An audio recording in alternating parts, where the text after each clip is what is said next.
At that moment, Emperor Shao Kahn of Outworld arrives. He wants to unite all the realms under his rule, but the Elder Gods have set up some rules. Instead of a war fought by armies, Edenia has already lost all its greatest warriors, so only Jared can save them now. Shao Kahn and Jared start fighting, both of them showing amazing skills. Shao Kahn disarms Jared by pulling his sword through his fingers and kills him by stabbing him with his hammer. Afterward, Shao Kahn announces that Edenia belongs to him, and the sky turns dark. A desperate Queen Sindel steals a sword and starts fighting At first it looks like Jade has the upper hand, but Katana grabs her ribbon and uses it as a weapon, allowing her to win the fight. On their way back to the palace, at the palace, Shao Kahn announces that the new tournament has begun and this time he wants Earth. At that moment they're joined by Shang Tsung, who has been looking for the Amulet of Shinnok, a relic that can heal any wound and transform a man into a god. Shang Tsung has discovered that the amulet was stolen by a mercenary named Kano. Meanwhile on Earth, Lord Raiden gathers his 4 champions.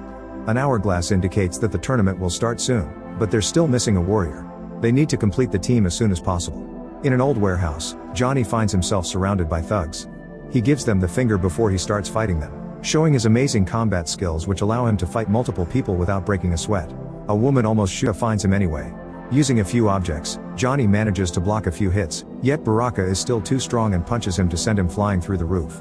As Johnny rolls on the ground, Sonya tells him that if he's just an actor, then he needs to act. Johnny finally embraces his warrior persona and goes all out, so now his attacks are faster and actually land.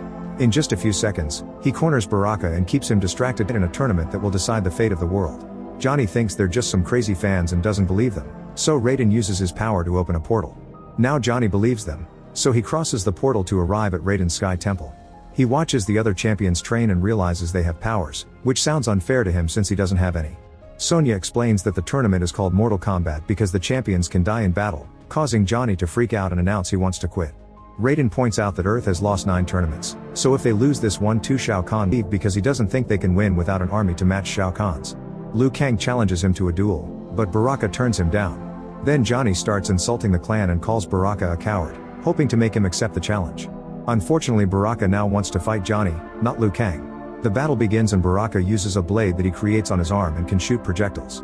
Johnny can't defend himself well and tries hiding inside a shack, but Baraka land a hit on his groin, winning the fight. Baraka is impressed by Johnny's skills and agrees to help the champions.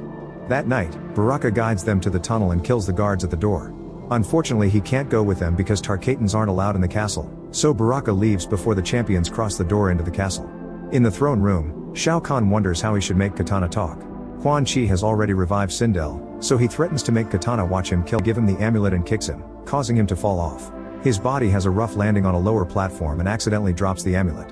Then the duplicate returns to Sub-Zero's battle, where they keep splitting and coming together to fight Scorpion. When the two of them are fused into one, Scorpion stabs him with his chains and pulls the copy out to slice it open with his sword.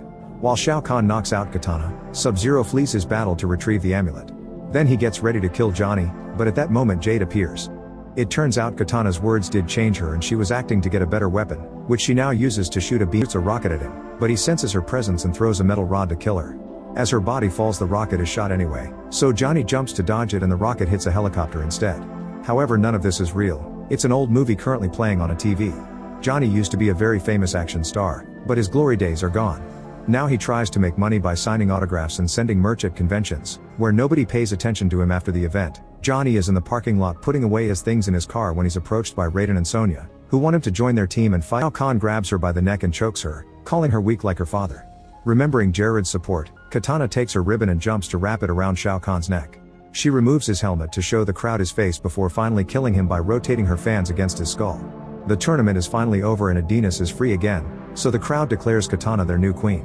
Sometime later, Katana sits on the throne with Jade as her right hand. Meanwhile, Johnny is telling this whole story to the Tarkatans, but he's interrupted by Raiden and the champions. Kano has captured Quan Chi, so they plan to use him to bring back all the warriors they lost in